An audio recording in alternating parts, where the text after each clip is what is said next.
In this video, we are going to prove another problem, that is 1 cube plus 2 cube plus 3 cube plus so on plus n cube. This is always equal to n square into n plus 1 whole square by 4 for every small n belongs to the natural numbers.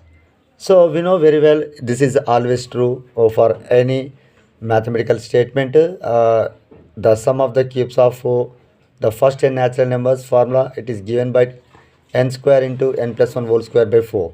So now what I am doing, I am going to prove this statement by using the principle of mathematical induction.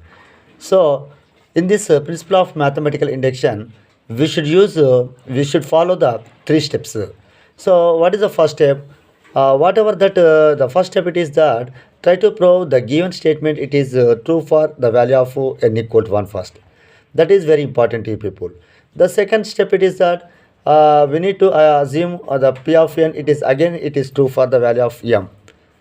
Using this one, try to prove again it is true for m plus 1 value also. So if you follow these three steps, so we conclude that the given statement it is always true. So for that one, what I am doing, the whatever the given statement it is there, we are assuming it as p of n. Let p of n it is such that 1 cube plus 2 cube plus 3 cube so on plus n cube equal n square into n plus 1 whole square by 4. So now I want to check whether it is true for n equal to 1 or not. If n equal to 1 means in the LHS part, the n equal to 1 represent only the first term. So 1 cube will come here. Suppose if I write n equal to there means that is nothing but 1 cube plus 2 cube. Suppose if I want to find the value of p of 3, that is 1 cube plus 2 cube plus 3, like that we should write the LHS value. So no need to verify truthfulness of p of n for that all the values. First only we need to take n equal to 1 here. So if n equal to 1, then the last term will be n with n cube means 1 cube. 1 cube it will come only the 1. So 1 cube will come. So this is the LHS value of this p of n when n equal to 1.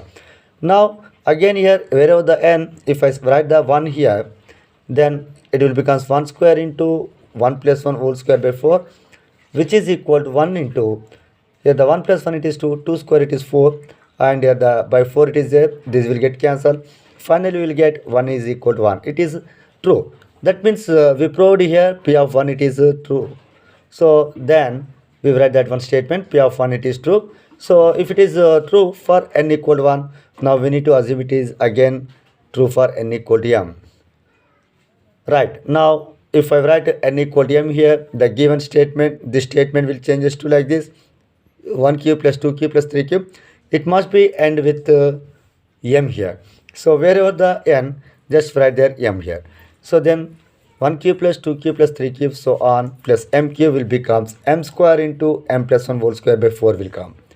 So this is a p of m. Now what I am doing, I want to using this statement I want to prove again it is true for n equal to m plus 1. So that means now look here very carefully. We have here the p of m, it is 1 cube plus 2 cube plus 3 cube so on m cube equal to m square into m plus 1 whole square by 4. Now what I am doing, I want to go to prove again this statement it is true for n equal to m plus 1. So once you consider this statement carefully, in the LHS it is ending with the term m cube. So in the first term of this part 1 cube it is there, second term it is 2 cube, third term 3 cube, so that mth term will be the m cube. So now to prove it is true again true for n equal to m plus 1, we should know the what will be the its next term. I think its next term will be the m plus 1 whole cube. You can guess it very clearly. In all the terms we have the power 3 it is there. So in the next term also we should have the power 3, and the bases 1, 2, 3 so on m it is there. So they are increasing by 1, 1, 1. So the next term will be the m plus 1 will be the base for the next term. So what will you can guess that next term of this series here, that is m plus 1 whole cube na. So then that term we need to add to the both the sides of this p of n. So if I add it, what will happen? We will check it now.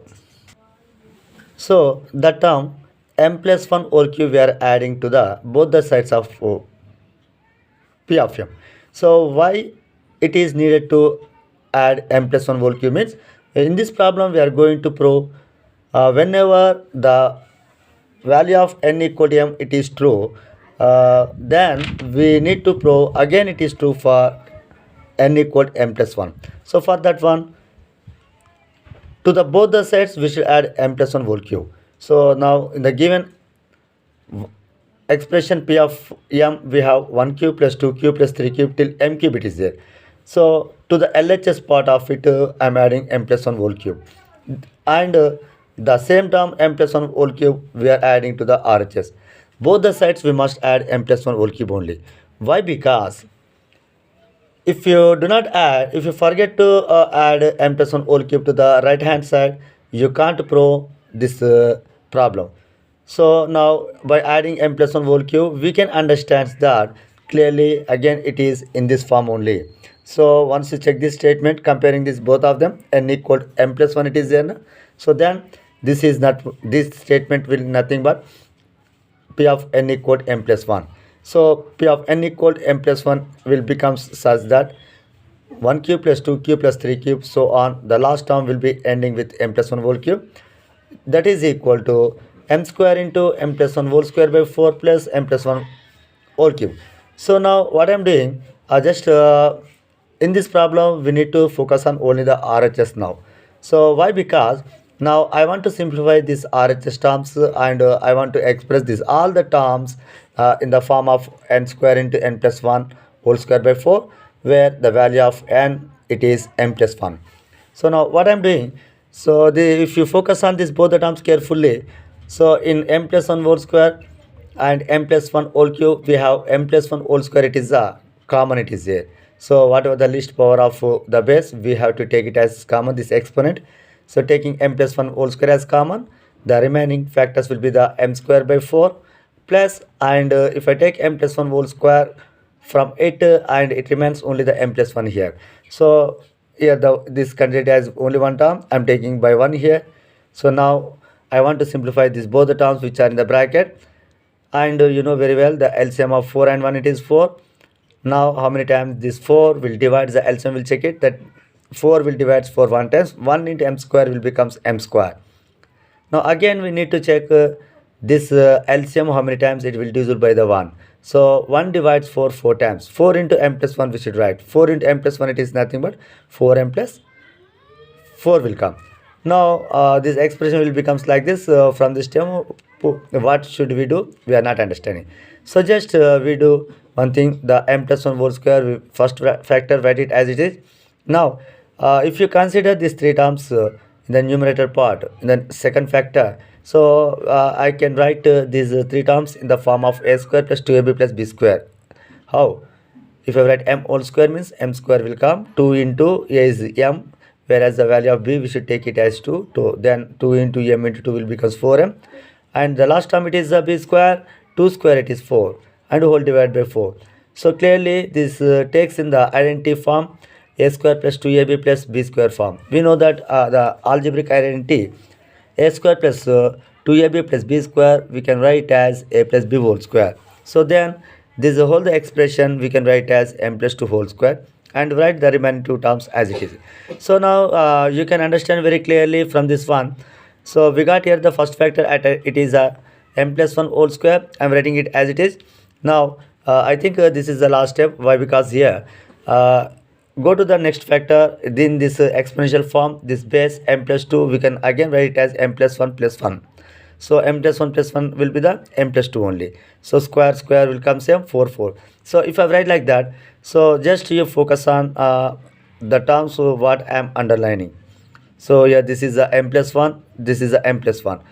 So suppose this is n square will come, this is n plus 1 whole square by 4. So then we will get this one form, n square into n plus 1 whole square by 4.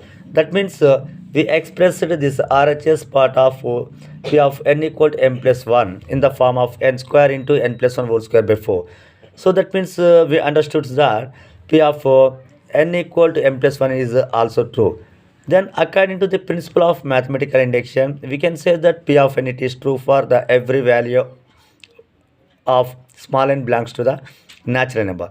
So it's very easy to you people to understand the problems. How do we prove the mathematical complicated statements using the principle of mathematical induction?